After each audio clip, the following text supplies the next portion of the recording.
Is your Android tablet slower than a snail on a lazy Sunday?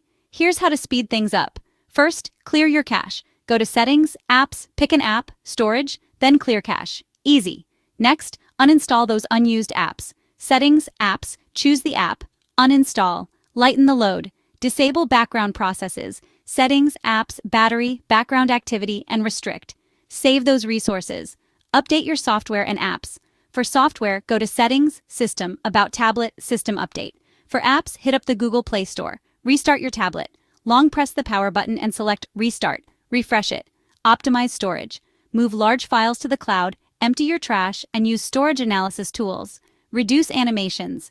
Enable developer options, then scale down or turn off window transitions. Smoother experience.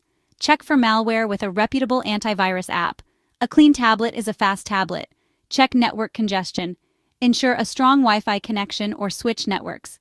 As a last resort, consider a factory reset. Settings, System, Reset Options, Erase all data, Backup first. And there you have it.